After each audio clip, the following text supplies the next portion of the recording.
सध्या चर्चेत आहेत. काय आपली भेट होती, काय नाही, आजची जी आमची चर्चा होती ती आमच्या मतदारसंघ साठीच होती. तसं पाहायला गेलं तर वरळीतले जे आमचे स्थानिक विषय आहेत, मग सेंचुरी मिलची आमची ट्रान्झिट असो किंवा सेंचुरी मिलचं जी रिडेव्हलपमेंट आहे, तिकडच्या स्थानिकांना प्रत्येकाला घर मिळालं पाहिजे, या सगळ्या गोष्टी, मग कुठे पाण्याचा प्रश्न होता, कुठे शाळेचा प्रश्न आहे, या विषयावर चर्चा झाली. तर वरळीचे आमचे सुनील शिंदेजी, मी, किशोरीताई आहेतच आणि आमचे सगळे नगरसेवक स्थानिक घेऊन आले. मोकळ्या जागेचा खास करून मुद्दा चर्चेत आहे. आपण काही ठिकाणी मुद्दे उपस्थित केलेले आहेत. काय मोकळ्या जागेंचा लढा हा फार मोठा आहे. हा महापालिकेच्या पेक्षा जास्ती मोठा मोकळ्या जागेंचा विषय आहे, कारण काही म्हाडा येतं, काही MMRDचे प्लॉट्स आहेत. आणि आपण पाहिलं असेल, मुख्यमंत्र्यांबरोबर हा लढा सुरू आहे, कारण मुख्यमंत्री स्वतः आपल्या मित्रांना किंवा भाजपच्या आमदारांना 16 एकर जागा मुंबईतल्या मोकळ्या जागेंच्या जवळपास फुकटात देत आहेत. म्हणजे तो जो एक अंधेरीतला प्लॉट दिलेला आहे, जवळपास 400 कोटीचा प्लॉट 21 लाखात दिलेला आहे, आणि 21 लाख पर इयर म्हणजे काहीच नाही. 2 म्हाडाचे प्लॉट फ्री ऑफ कॉस्ट दिले. त्याच्या विरुद्ध आमचा मोर्चाची तयारी सुरू आहे. मुंबईत अनेक लोक जे राजकारणाच्या पलीकडे असतात ते देखील या मोर्चात येणार आहेत, आणि लवकरच ती तारीख आम्ही जाहीर करू. दुसरं म्हणजे जो आमचा नेव्हिल डिसूजा फुटबॉल प्लॉट आहे, तो फुटबॉल टर्फ आहे, तिथे देखील आज कोर्टातून एक चांगली ऑर्डर मिळाली, आणि कोर्टाने सांगितलेलं आहे की पुढचं हिअरिंग होईपर्यंत महापालिकेने काही ऍक्शन घेऊ नये. कचऱ्याचा प्रश्न वरळी प्रभादेवी दादरमध्ये महत्वाचा होता.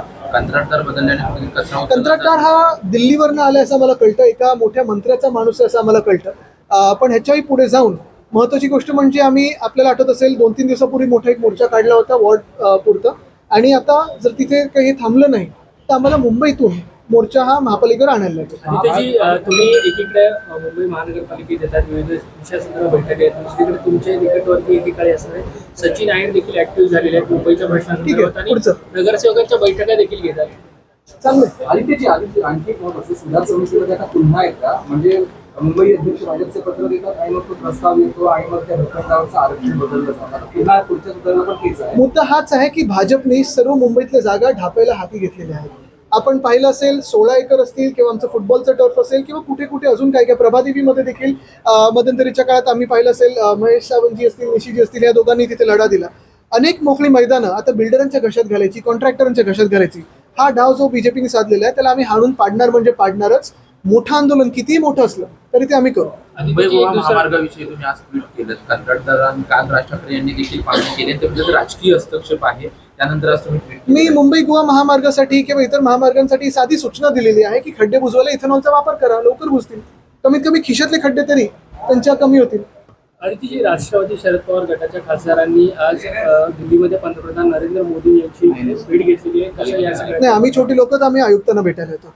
सर, हिंदी में जानना चाहेंगे, आज आपने BMC कमिश्नर से मुलाकात की है, क्या विषय था, क्या कहेंगे? वर्ली के विधायक, मैं, सुनील शिंदे जी और सारे हमारे जो नगर निगम के जो सांसद हैं वही, जो सभासद है वही, उनको लेके आया था, और जो लोकल इश्यूज थे उस पर बात हुई. कोई Mumbai centric issue, of course हर एक इशू मुंबई सेंट्रिक होता है, लेकिन जो बड़े इश्यूज है जैसे BST हो, शिक्षा की व्यवस्था हो, या फिर ओपन स्पेसेस हो, उस पर तो हम आंदोलन कर रहे हैं. चर्चा सिर्फ जो विषय अभी हमारे लोकल थे उस पे थे. आदित्य जी, कैश को लेकर एक बार फिर से प्रस्ताव दिया जा रहा है, फिजूल खर्ची एक बार सामने, क्या आवश्यकता है इसकी? बात यही है कि हमारे समय में जब हमारी सत्ता थी महानगर पालिका में, तो हमने विद्यार्थियों को टैब दिए थे. आपको याद होगा, एजुकेशनल टैब्स, ये 5th standard to 8th standard दिए थे, 5 अलग अलग भाषाओं में थे, और ये शिक्षा व्यवस्था पे हमारा ज़्यादा ध्यान था. अभी विद्यार्थियों के गणवेश नहीं दिए जा रहे. अभी जो 27 वस्तु उनको देने चाहते हैं वो भी दिए नहीं है, लेकिन खुद के लिए टैब ले रहे. यही तो हम में और उनमें फ़र्क है. बात साफ है, वो जो खर्चा कर रहे हैं वो खुद पे कर रहे हैं. मेयर्स बंगलों पे खर्चा हो रहा है, टैब्स पे खर्चा हो रहा है, नई गाड़ी चाहिए, नया घर चाहिए, नया ये चाहिए, नया वो चाहिए. लेकिन हम जो खर्चा कर रहे थे, जो हम पब्लिक का पैसा इस्तेमाल कर रहे थे, वो पब्लिक के लिए था, जनता के लिए था. आज एनसीपी के सांसद सुखदेव के साथ मिले हैं, उनका कहना है कि डेवलपमेंट को लेकर मिले हैं, लेकिन अटकलें भी काफी ज्यादा है. बात यही है, हम तो बहुत सारे छोटे लोग हैं, हम सिर्फ कमिश्नर से मिलने आए, PM साहब तक हमारी पहुंच नहीं है, और वही अच्छा है. डिलिमिटेशन को लेकर इस तरीके से सवाल खड़े किए जा रहे हैं, उसे लेकर सकता है नहीं, बात एक ही है. देखिए, डिलिमिटेशन के बारे में जो कहा जाता है कि रिप्रेजेंटेशन हो, पहली बात तो ये है कि जब सांसद अब बढ़ाओगे, लगभग 500 से लेके 850 तक लेके जाओगे, तो उनका जो खर्चा होता है, उनकी तनख्वाह होती है, उनका डेली अलाउंस होता है, उनका घर होता है, फिर बंगला हो या फ्लैट हो, आने जाने का खर्चा होता है, उस पर तो हम सारे लोग ही तो खर्चा करने वाले टैक्स पेयर. और ये खर्चा करने के बाद क्या जो व्यवस्था है, जो परिस्थिति है, वो बदलने वाली है? उससे अच्छा ये सोचिए आप कि पावर्स को डिवॉल्व कैसे किया जाए, डिसेंट्रलाइज कैसे किए जाए। जो नगर निगम होते हैं उनको अगर आप ताकत दे तो कितना अच्छा हो सकता है, विधायक होते हैं उनको अगर आप ताकत दे अच्छा काम हो सकता है, जो अभी के सांसद है उनको फंड बढ़ाया जाए तो भी अच्छा काम हो सकता है। और एक तरफ आप देख रहे हो कि 850 MP की बात कर रहे हो, लेकिन दूसरी तरफ देश में जो बेरोजगारी बढ़ रही है, क्या वो इसमें से सॉल्व होने वाली है? लगभग 400 और लोगों को रोजगार मिलेगा सांसद करके, लेकिन जो लाखों आज युवा बेरोजगार है उसके बारे में कौन बात कर रहा है? तो बेरोजगारी के बारे में पहले बात कीजिए और फिर बात की ये बात है। तिरंगा रैली बीजेपी निकाल रही है, आज भी कई जगह पर आयोजन है। आज तिरंगा याद आया उनको, जब तिरंगा लेके हम मोर्चा निकाल रहे थे दिल्ली में, आपने देखा होगा हाथों में तिरंगा था तो भी लाठियां बरसाई है, टीयर गैस बरसा है, AK-47 चला है, तो आज तिरंगा आपको याद आया?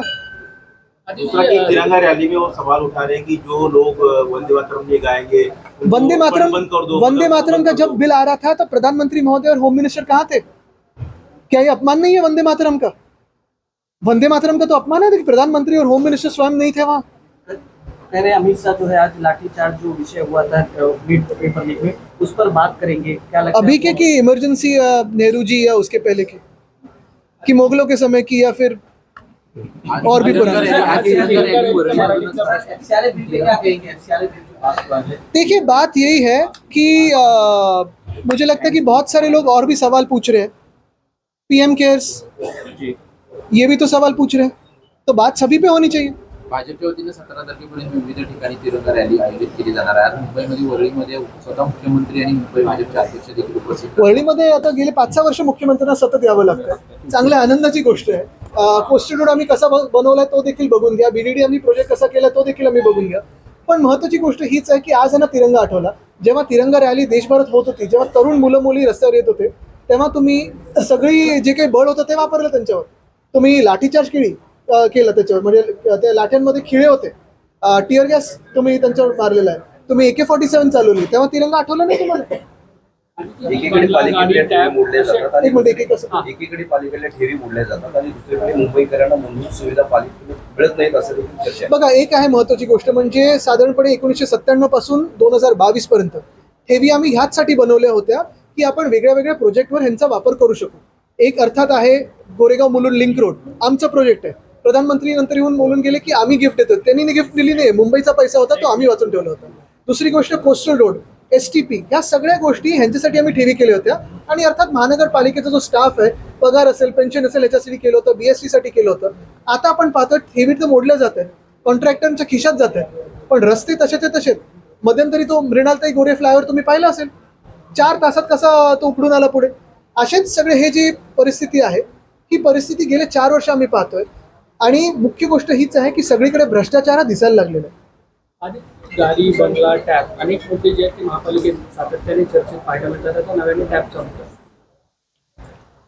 टॅप कोण ठेवणार याच्यावरती? त्यांचं टॅप चालूच आहे। पण महत्त्वाची गोष्ट हीच आहे की आम्ही जेव्हा आमचं सरकार होतं मुंबई महानगरपालिकेत, आमचे महापौर असायचे, आम्ही शाळेंवर फोकस केलेला, शाळेंच्या विद्यार्थ्यांना 5 वेगळ्या वेगळ्या भाषांमध्ये आम्ही टॅप्स दिले होते। पहिला फोकस हा शाळेंचा होता। आता आपण पाहतोय जवळपास 1.5 महिना झाला की जास्तीत झाला शाळा सुरू होऊन, अजून गणवेश मिळाले नाहीयेत, अजून ते 27 वस्तू मिळाल्या नाहीयेत अनेक शाळांना, पण स्वतःसाठी टॅब, बंगला, गाडी हे सगळं मागतात। हा फरक आहे दोघांमध्ये। कोळी बांधवांनी तुमच्या सरकारच्या काळात विविध प्रश्न सोडवत होते, विविध समस्या आहेत, भेट घेतात, प्रश्न काय सुटताना दिसत नाही।